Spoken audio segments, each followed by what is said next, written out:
Welcome to Local Heroes here on WKFK DTV7, where we interview veterans of the military and we bring you their stories, unedited and unchanged. So don't go away, we'll be right back with a very interesting story from one of our local veterans. Hello and welcome to Local Heroes, brought to you by WKFK TV7 in Pascagoula and the GI Museum in Goshen, Mississippi.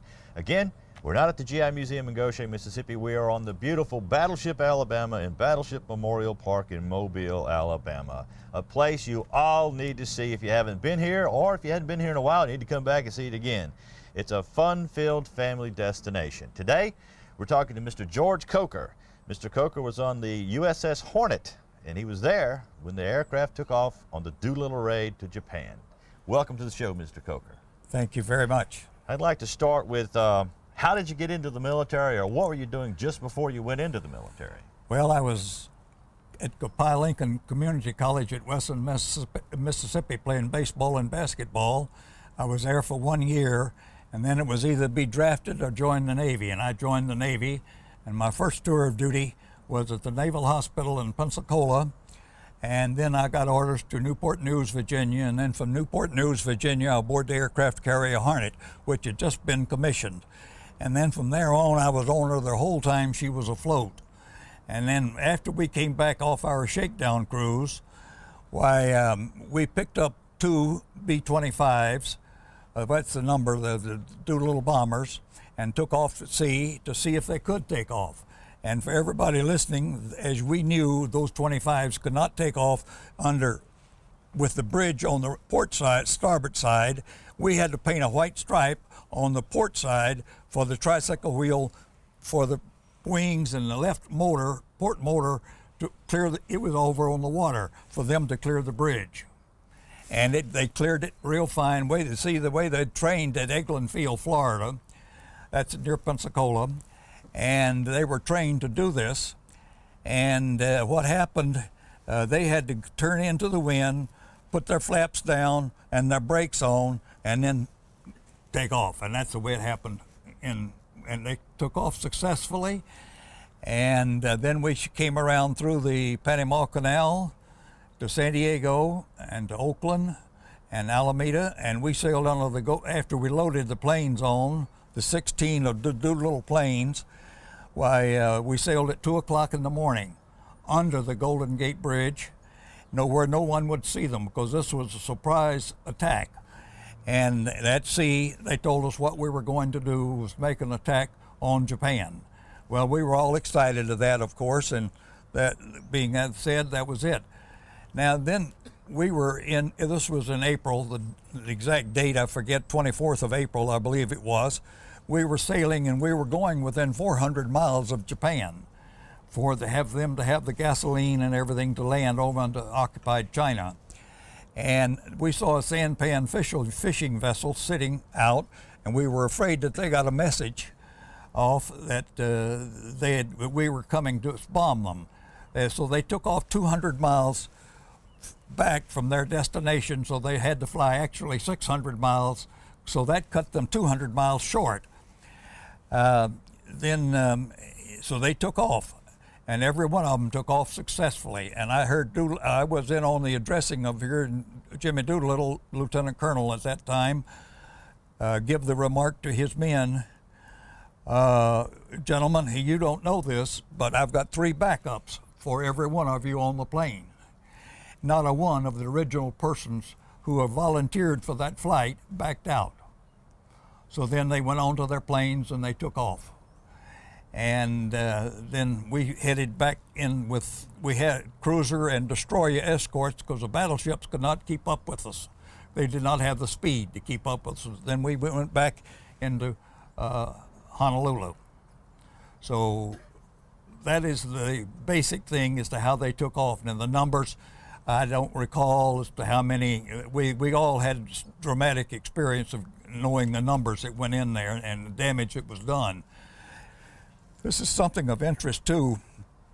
After we were sunken, the Japs had always bragged that their mainland could never be bombed.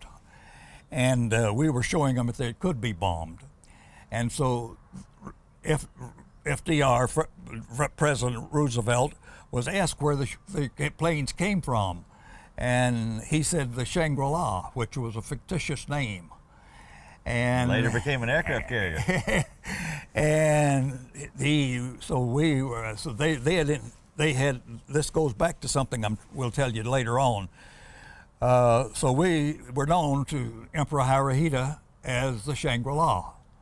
And so then came back into Honolulu, and we had to regroup, pick up our scouting, bombing, torpedo planes, and so forth, because they were all there, because we could not have them, except for the fighter planes were on the hangar deck.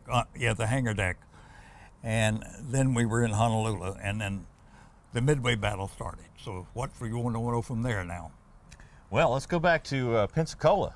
You were at Pensacola, and you were training to be a pharmacist, mate. Yes. And you were there on December the 7th, 1941. Yes.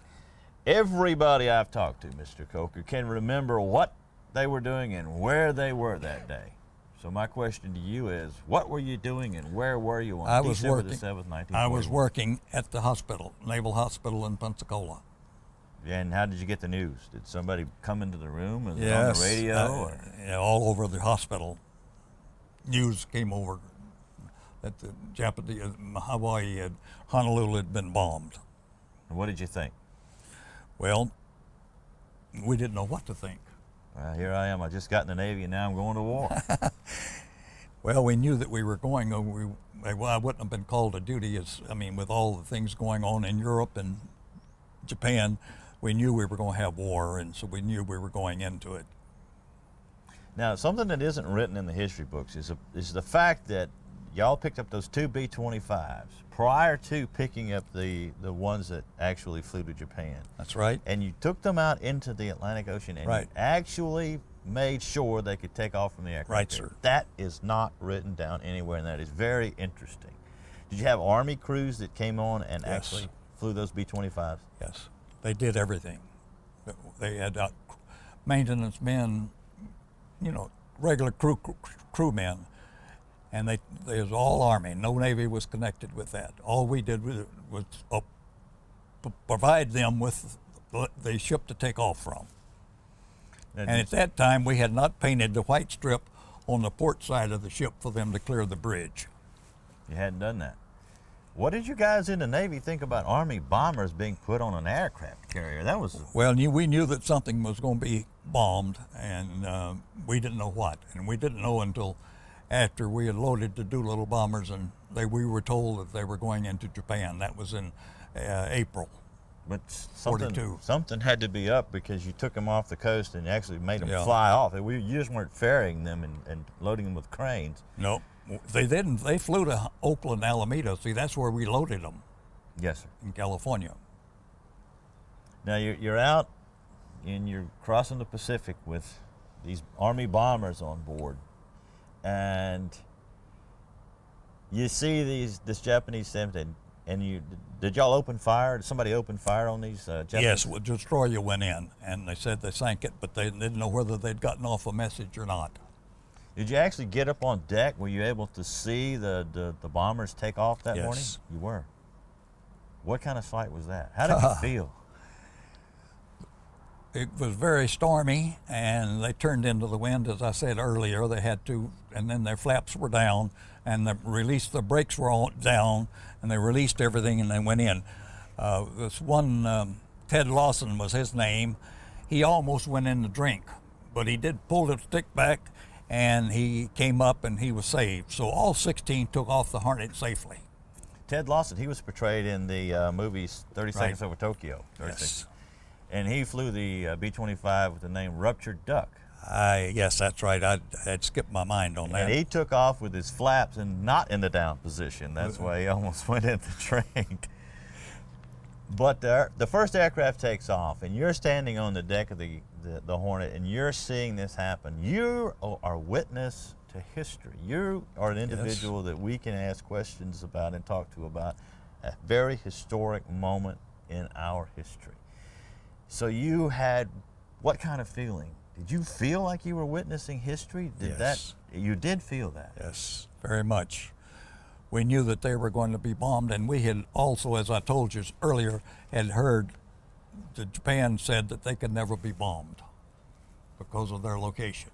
And we wanted to show them psychologically they could be bombed. And it was turmoil with the Japanese hysteria, to say, after the bombers hit. Now, you weren't allowed to talk about this, obviously, before No. the raid. Were you allowed to talk about it after? No, not for months afterwards. Not for months after the raid. That's right. How did everybody on the ship react once the last aircraft had taken off and they were headed to their destination? What were y'all feeling?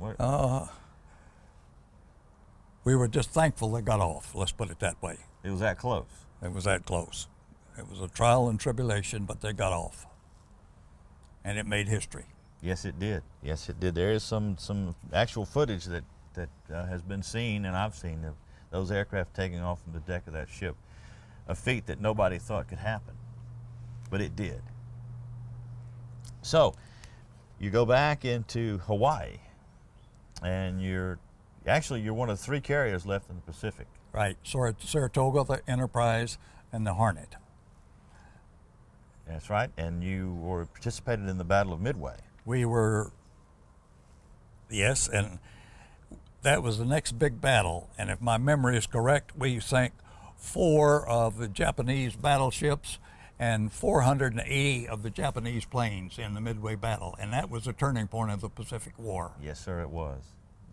Very outnumbered, but y'all pulled it off, and that turned the Pacific War around in the favor of the United States. Well, Mr. Coaker, we're going to have to take a short break here, but we'll be back in a little bit with more local heroes here on WKFK TV7. Welcome back to Local Heroes here on WKFK TV7, coming to you from the Battleship Alabama, BB-60 in Mobile, a place you all need to go if you hadn't been here.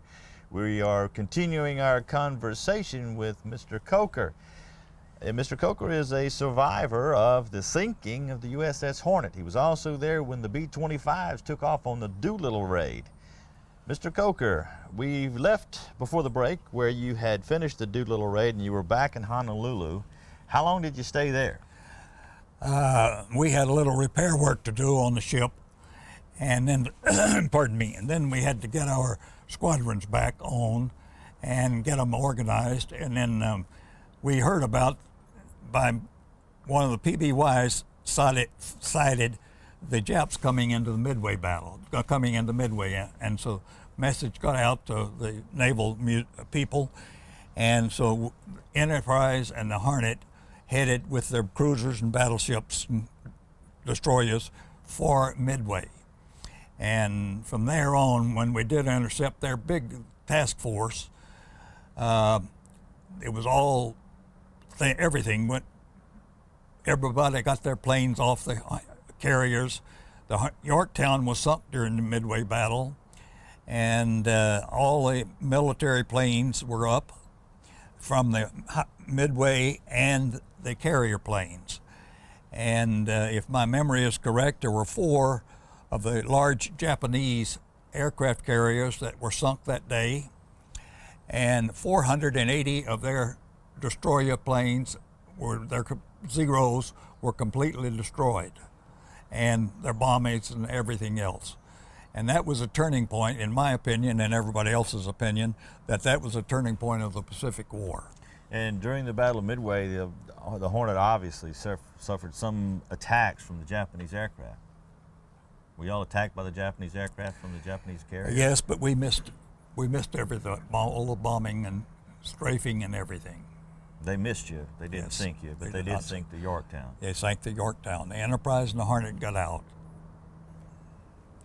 And all that, while you're on that, I think on our torpedo squadron 8, we had 20 of those, I believe it was, on the ship, and all of them were destroyed and sunk with the exception of one. And Ensign Gay was the sole survivor. And he landed, I think, on the Enterprise, and he was the sole survivor of our whole torpedo squadron. Yeah, Torpedo Squadron 8, all the aircraft were destroyed. Ensign Gay was shot down. Actually, lost his gunner, and he survived, and actually witnessed the whole entire Battle of Midway from the water. Yeah. And he was the only survivor of Torpedo Squadron 8. So you've gone through the Battle of Midway now, and after the Battle of Midway, where the United States lost the carrier Yorktown, that left only 2 aircraft carriers in the Pacific. Right. So you had to be doing a double duty here. We were patrolling off Guadalcanal. You had to go to Guadalcanal after the invasion of Guadalcanal to protect the land base there, because as you know, they were making their that was our main military base for the United States, was Guadalcanal, after they had taken it from the Japs to begin with. Yes. And so you're patrolling off there, and you get attacked by a Japanese aircraft. Yes. What day of the year was that? That was October the 26th of 42. And what had happened, the Japanese had massed their task force up at the island of Truk, and they were coming down to retake Guadalcanal with all their carriers, cruisers, battleships, destroyers, and planes and everything. And so our intelligence found out about it, and then that's when the battle started. And the Japanese then flew. We intercepted this message from Emperor Hirohito, and he said to sink the Hornet at all cost. And they flew right on all over the other destroyers and carriers and battleships. And we were hit. Our first attack was with 6,000-pound anti-piercing bombs, 2 kamikazes, and 2 torpedoes. And the 2 torpedoes knocked out both the forward and the aft engine room. And so we were dead ducks sitting there in the Pacific Ocean. And they came back and attacked us all day long. And we didn't abandon ship until 5 o'clock in the afternoon. And that was, say, 10 o'clock in the morning. So that tells you how long they came back and would attack us from various times. And our casualties was very minimal concerning the number of hits that we had. I would say we lost about 280 people. And while on that, I'd like to say that my mom being in the medical department, people have asked me, what did we do with the bodies? Well, we had battle dressing stations on board the ship, and certain sailors would go down below and take the mattress covers off the mattresses. And the chaplain, about every 10 or 15 minutes, he would come along, would put metal weight in the mattress covers and the dead body in the mattress covers, and he would give the rights, and they would dump 15, 20 of them overboard after he had given the rights. And that went on for a long time. Yes.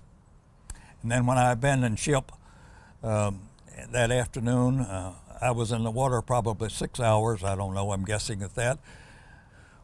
I was picked up by a destroyer, and they had a rope over the side, big lines that made ladders out of it. And you climbed up, and I remember one sailor reached over and caught me by the seat of my pants and pitched me over. And I don't remember anything until the next morning when I was on this destroyer. So you were in the water 5 or 6 hours. Yes. You have a life jacket? I had a life jacket, an old K-Pock life jacket. We didn't have the Mae West at that time.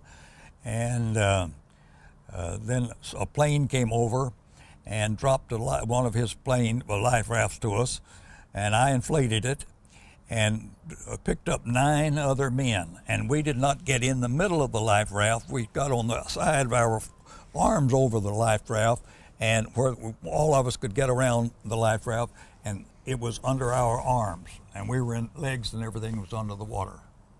So you didn't get in the life raft, you just hung onto the sides of it. Because 9 people couldn't have got in the life raft. But it did help keep you afloat. Kept us alive.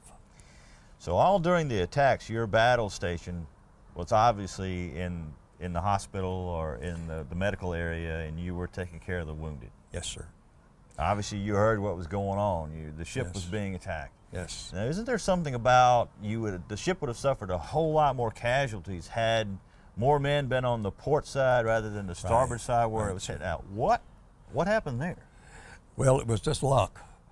Our medical department and my battle dressing station was a sick bay, and torpedo came in this side and torpedo came in this side, and everybody was killed on those two sides.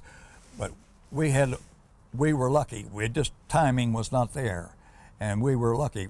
It had our hatch to get out sprung, and about 8 or 10 of us had to get up there with our backs and pry it open to get out of the sick bay, and we got out. And that was the beginning. That was all I can tell you about that.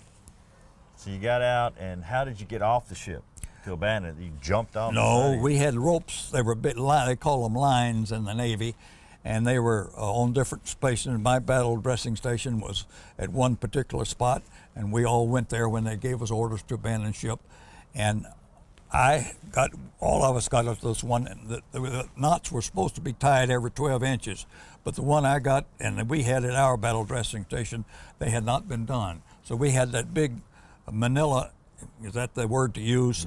Rope, and going into the water. When we got into the water, all the skin was off our hands. And you talk about down the rope.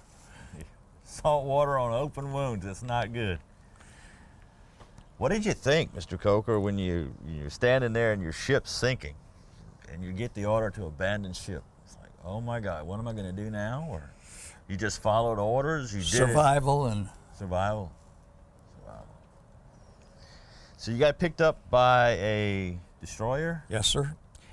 And we happened to be the ones that was sent back in that night to sink the ship, because it had not sunk yet, and it was still there, and we didn't want the Japanese to get on it and find out any of our intelligence.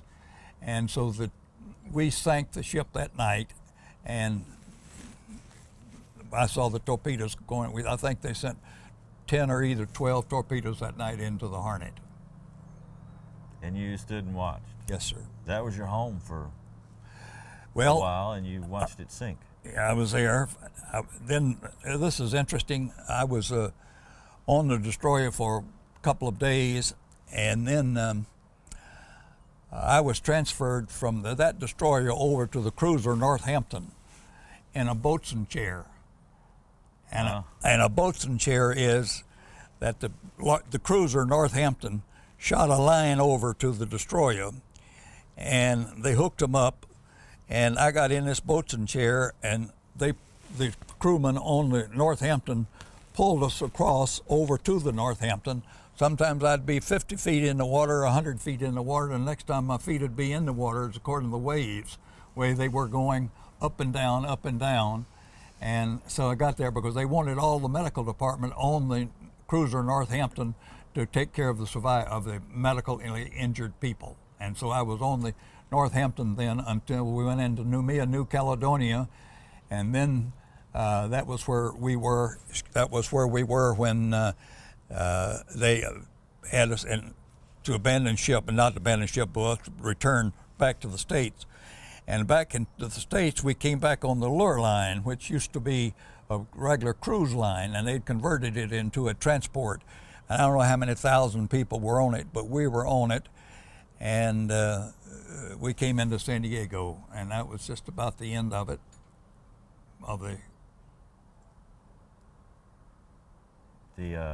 after you came back to San Diego. To the States. Then I stayed in the States a year and a half, and then from there I went through the Okinawa invasion, and I was on Okinawa at the end of the war. Wow. And I came from Okinawa then to Bremerton, Washington, and was discharged, and that's about the extent of it. Well, Mr. Coaker, we're out of time for this show, but we're going to come back next week, and we're going to have another show with Mr. Coaker. So don't miss that one. You'll see more about Mr. Coaker on our next edition of Local Heroes. Coming to you today from the Battleship Alabama BB-60 in Mobile, a place you all need to go for family fun and entertainment. So join us next week for more of Local Heroes here on WKFK TV 7. Hello and welcome to another edition of Local Heroes, brought to you by WKFK TV7 in Pascagoula, Mississippi, in cooperation with the GI Museum in Goshen. As you can see, again, we're not in the GI Museum in Goshen. We are aboard the Battleship Alabama BB-60 in Battleship Memorial Park in Mobile, a place that is full of family, fun, and entertainment, and it is a history experience. And I encourage you, if you haven't been here, you need to come. If you hadn't been here in a while, you need to come back and see the Battleship Alabama.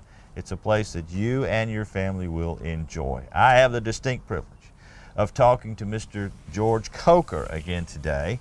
Mr. Coaker was on the USS Hornet in World War II. He was on board the Hornet when the Doolittle Raiders, the B-25s, took off to bomb Japan. He was on the Hornet when it was sunk off Guadalcanal at the Battle of Santa Cruz. And Mr. Coaker, welcome back to another edition of Local Heroes. We want to pick it up where you've been sunk, you've been transferred to the cruiser Northampton, and you were transferred in a bosun's chair? Yes, sir. Now, when you talked about that story earlier, Mr. Coaker, in another show we did, you didn't tell everybody that those ships didn't stop dead in the water for you to do that. No, they would have their knots were still the same, doing about 20 knots. 20 knots, that's pretty fast, and you had to be pulled across from one ship to the other in this chair, basically. And of course, the ships are moving.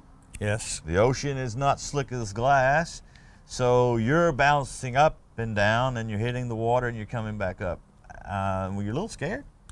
Obviously, but I'd seen it done before, so that gave me a little security. A little security.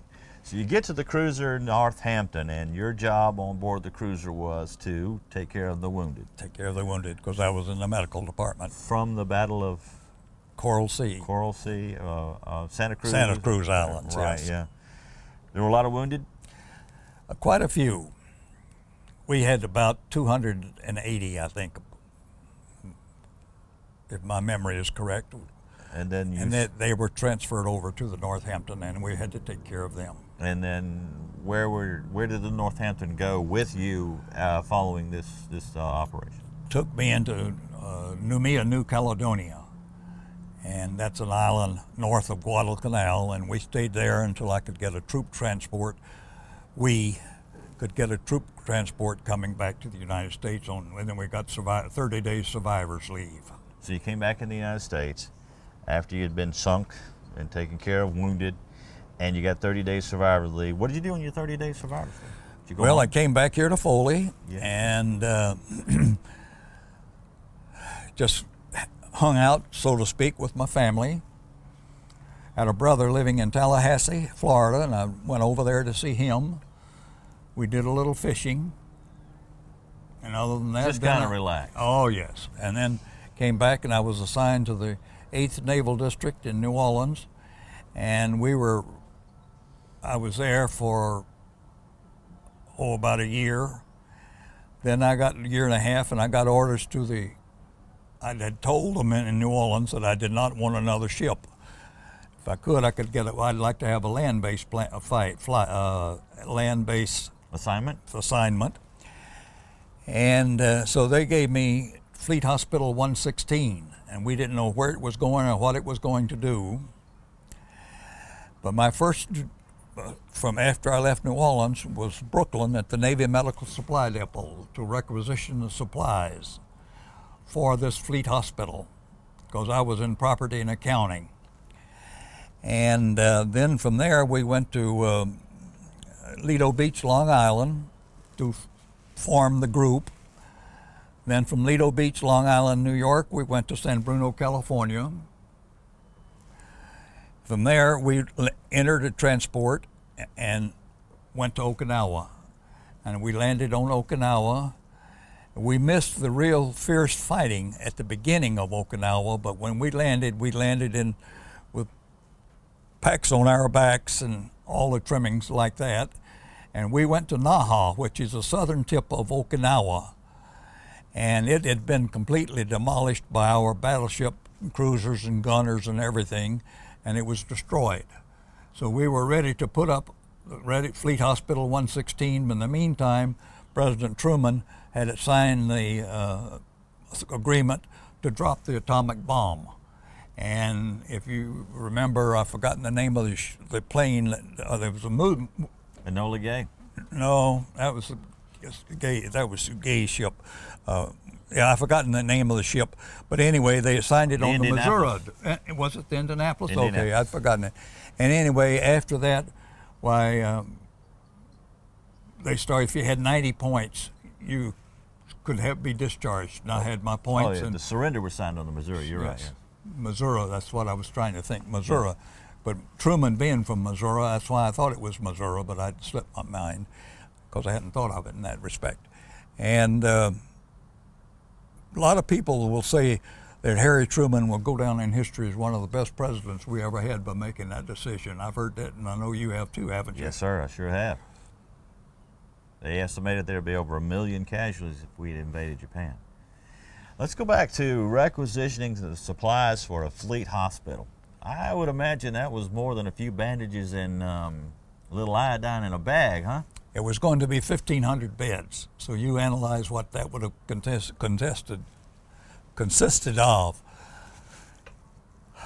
All the surgical instruments and beds and supplies and everything. It had to be more than a shipload. Oh. How long did it take you to requisition all that? I mean, 3 months. Well, there's no computer back then. You had to do all this probably on a manual typewriter. Right, and I typed, thank goodness. Well, you were lucky there. You didn't have to write it all out, but still typing on a manual typewriter for 3 months. How long was the days that you worked for 3 months? Well, Navy Medical Supply Depot in Brooklyn, that was the biggest supply depot we had in the Navy in those days. I was there and... You worked 8 hours a day typing? Yes, sir. How did you know what to requisition? You're a pharmacist, man. I mean, was there a book you went by? We had, me being a property and accounting technician. Oh, okay. We had guidelines to go by. And it was a hit or a miss, but we hit it. But thank goodness we did not have to put up the hospital because they dropped the bomb, and that was the end of that. So when you got to Okinawa, you said the worst fighting was over. Was there still fighting on the island of Okinawa? On the northern part. But see, Naha, which was the capital of Okinawa, was at the southern part of the island. But still there were casualties. Yes. Were y'all taking care of casualties? Yes, sir. Casualties. And I remember one particular time one fellow asked me, he says, let's go scavenger hunting this afternoon. It was when we were off duty here in Okinawa. I said, no, I'm not going scavenger hunting. I'm going to stay on this base. And he went, and he started down in a cave. Some Japs were down in this cave, and they machine gunned him, just zoom, zoom, zoom. So he went down there looking for souvenirs. Mm-hmm. It's been said that GIs don't fight wars for their country. They fight it for souvenirs, so I guess maybe that's what he was doing. That's a good point. So you're taking care of basically the Marines and... No, we didn't do anything medically on Okinawa. Nothing medically on Okinawa? No, because the war was too close to the end, and we just was there to survive the weather. It would rain for 2 hours, and then the sun would come out for 2 hours, and mud would cake to your feet 6 inches deep. While the wind was blowing dust in your face? No, it didn't have that. It had bad weather.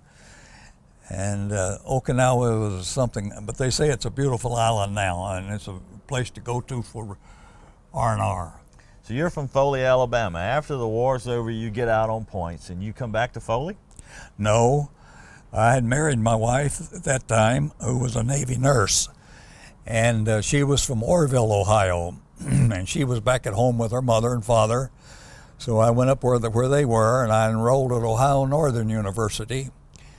And in pharmacy school, and I finished 3 years of pharmacy school in 2 because I had missed a year in the service of work. Financial work is what I'm trying to say. And I became registered in Ohio, and I worked in a drugstore in Ohio for about 9 months. Then I went to work with Eli Lilly and Company, pharmaceuticals and sales. And then I was in Ohio for 10 years, and I became district manager in Charlotte, North Carolina, and then from there I was in Kansas and Missouri. So then when I retired in '79, I came back to Foley, and we have been there since. So obviously your military experience prepared you and gave you the work ethic that you were going to need to do what you have done in your life. Yes, sir. Would you trade it for anything? No, I really wouldn't. Would you go back and get sunk again No. on the USS Hornet? I don't think that would happen. I don't think that would happen. And Well, it's been an experience you just think about and thank the good Lord that I'm still here. yes, sir, we do. In fact, we do that.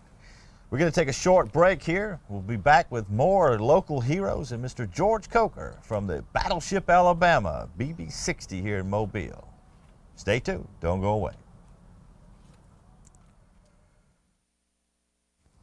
Welcome back to Local Heroes here on WKFK TV7, coming to you today from the Battleship Alabama in Mobile, Alabama, a place that you should all come see with you, yourself, and your family. We are continuing with Mr. George Coaker, a pharmacist's mate on board the USS Hornet. Mr. Coaker witnessed and was there when the B-25s took off from the Hornet on the raid to Japan. Mr. Coaker was also, unfortunately, sunk with the ship and survived, thankfully, when the ship was sunk at the Battle of Santa Cruz off Guadalcanal. Mr. Coaker, you were a pharmacist's mate in the Navy. And you were drafted, or you joined the Navy. I joined the Naval Reserve. You joined the Naval Reserve, and then you were activated. And you chose to be a pharmacist's mate, or you chose to go into the medical field in the Navy? I chose the medical field of the Navy. Why did you choose the medical field? Well, when I was younger and in college, I always wanted to be a doctor. So I thought, well, I'd go in the medical field. And incidentally, going back in one of my articles I told you, I went to Copiah-Lincoln Community College at Wesson, Mississippi, and I want to tell you this, every one of my credits at Copiah-Lincoln Community College in Wesson, Mississippi was transferred when I got out of the Navy to my Ohio Northern University, where I went to college. Now that's remarkable for Copiah-Lincoln. Okay, yeah, I guess, yeah, it is remarkable today. So did you get a lot of self-satisfaction? Did it make you feel good to work in the medical field and to help these guys on board ship? They would come to see you when you weren't in combat for just about any ailment they had, right? You were the doc. Did they call you doc? They called us doc. They called you doc. We had the pharmacist made on our sleeve, you know, the sticker cross. So they'd come to you for everything from the common cold to any injury that they suffered while they were on board ship doing anything non-combat. Yes, sir. And then during combat, you were taking care of casualties. Yes, sir. How did that make you feel? How did you handle some of the things you had to do, or some of the things that you saw or that you were doing when you were taking care of wounded? Well, I remember one thing, one man that I walked over to, and he says, "Oh, Doc, I'm all right." He says, "Go on, somebody else is worse than I am." That was the attitude they had when they were injured. So he wasn't injured that badly. He said, "Go to someone who's injured worse than I am." So you remember little things like that. And so you did, and then you got back to him, and obviously he survived. Yes, sir, I guess, because I lost track of him because I never knew what happened to him after that. When the casualties occurred on the Hornet, when the ship was being bombed, they say it started about 10 in the morning and it ended about 5 in the afternoon. You were constantly going down and getting the mattress covers off for the wounded? Were you burying wounded at sea during an attack? They attacked us periodically, yes, and they were doing that. But see, we did that because if we had just put them overboard, they could float. Well, they went to the bottom of the sea and the sharks wouldn't get them. Right. Yeah. Well, normal procedure was to put like a 5-inch shell in there with them sometimes. Any weight, heavy weighted, anything metal that we could find. So the attacks by the Japanese that day were off and on. It wasn't continuous. No, sir. It was continuous. It was off and on. Yes, that's a good word. Off and on. So the anti-aircraft fire would open up, and then the Japanese would attack, and then there would be a lull. And obviously, you had to take care of more wounded. Right. Obviously, the ship was in some sort of peril. We had no power whatsoever. As I said, the first attack knocked the forward and aft engine room out, and we were dead ducks sitting there in the ocean. So after the first attack, the Hornet was dead in the water. Yes, sir. It couldn't move. The Northampton tried to get us under tow. They threw our lines over and they'd get us under tow, and then another attack would come, and then they'd have to cut loose to save her own neck. So they cut the lines, and she could get her speed and get out of the way. And then the attack would stop, and the And Northampton would come back and try it again? Yes, sir. They did that 2 or 3 times, but it became useless, and they said it wasn't worth it, and to put that many other soldiers at risk of being sunk on the Northampton. What was going on board the ship? I mean, could you feel the impact of the hits? Oh, Hear the yes. explosions? The ship, Sure. The ship. So you knew, obviously, that you might have to get off this thing. Yes, sir. They were anti-piercing bombs, as you know, and it means the first to second decks they would hit. That was what they were hitting us with. And was there a lot of smoke, a lot of fire on board ship? No, not No? really. No, not really.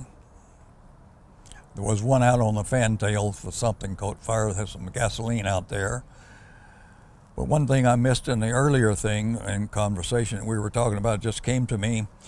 We were sailing one afternoon, patrolling off Guadalcanal before we were sunk, and the carrier Wasp had sailed around the Horn in South Africa and had delivered some P-51 Army fighter planes to some base, and they came back and they joined us, and they were another carrier to join us patrolling off Guadalcanal. And after she had gotten there, just as she was refueling in the middle of the day, and a Japanese submarine was laying to, and it submerged and sent a torpedo into the Wasp, and I saw that whole thing hit, and it just blew right straight up in the air with nothing but black smoke, and that was the ending of the Wasp. So you witnessed the torpedoing and the sinking of the Wasp. Right. More history, more history. Let's jump back to the B-25s again. I mean, we're going all over the place, but there's questions I wanted to ask you. When the B-25s were first loaded onto the Hornet, these are the 2 that did the experiment. Did you know what was going on then? No. You had no idea? No idea. Do you think maybe the Navy was a little crazy for putting No, Army sir. bombers on a... And you were not allowed to ask. you were not... You didn't think they were a little... and you weren't allowed to ask. Well, we didn't You ask. just had to wonder, what are we doing with these B-25s? Did you get to witness the first B-25s taking off in the experiment? No, not those. No, you didn't. You just heard it? Or you... No, but then there again, like I've explained to you earlier, we couldn't figure out why they were going to do this. Because of the bridge on the starboard side, it had to be cleared. Yes. And all the port side had to be over the water for these planes to take off. We knew that the mission that we were on, they could never come back to us. It was basically a suicide mission of sorts. Good point. But they still had to do this, and they did it willingly, and they volunteered. They were all volunteers. Nobody wanted to stay back. Right. That says something about the patriotism of all of you guys, which formed the greatest generation in the history of this country. All of you went forward, and all of you did the job that you had to do, no matter how big, no matter how small, so that you and I could sit on the deck of this wonderful memorial today and talk about this. How do you feel about being a part of the greatest generation?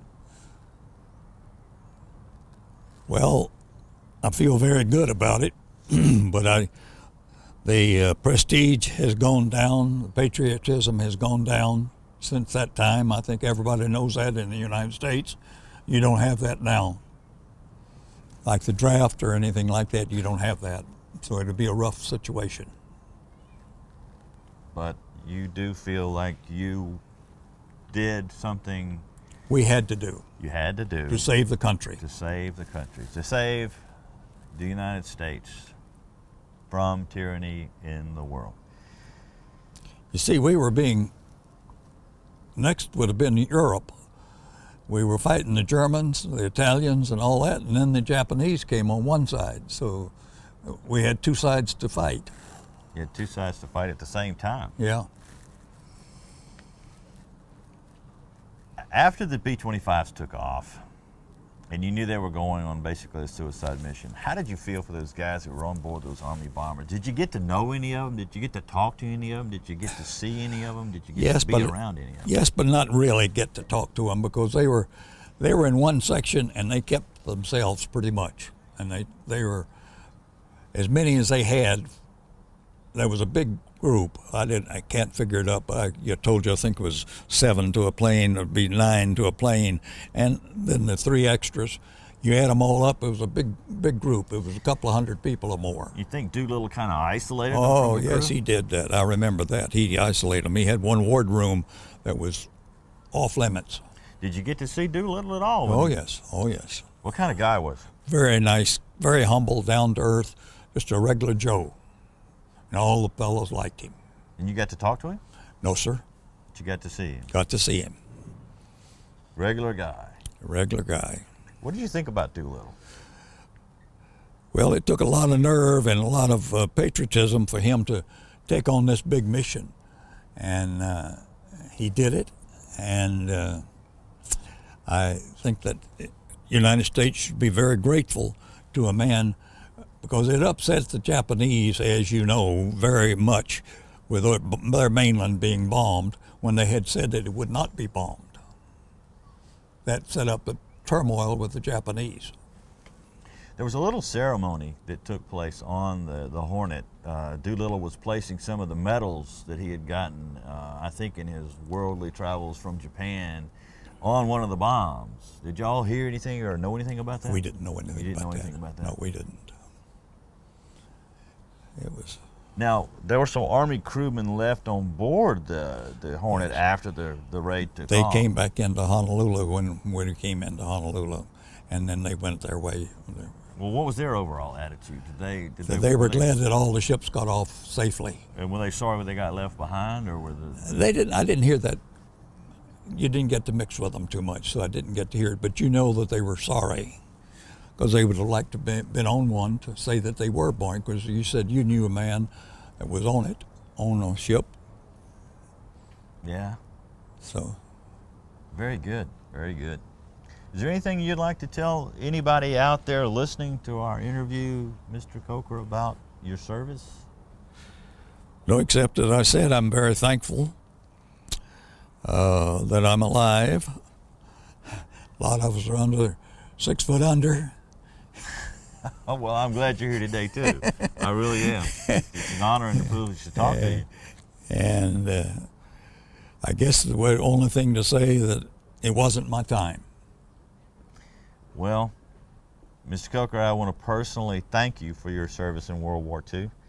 I think that everybody in this country owes the greatest generation more now than ever. I think we all need to recognize that. We all need to be cognizant of it, and we all need to thank you guys even more than we have.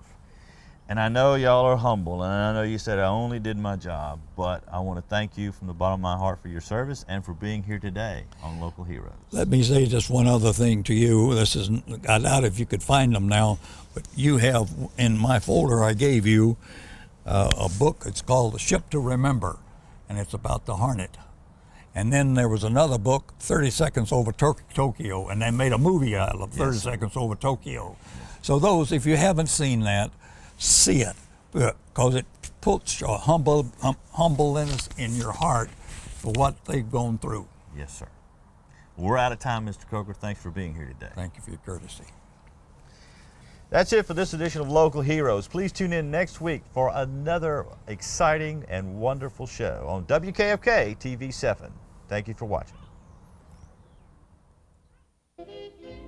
Thank you for watching this edition of Local Heroes here on WKFK DTV7, where each week we bring you a story about a veteran, unedited, unchanged, and in their own words. So join me again next week here on WKFK DTV7, or visit our website at WKFK.com for archive shows about local heroes.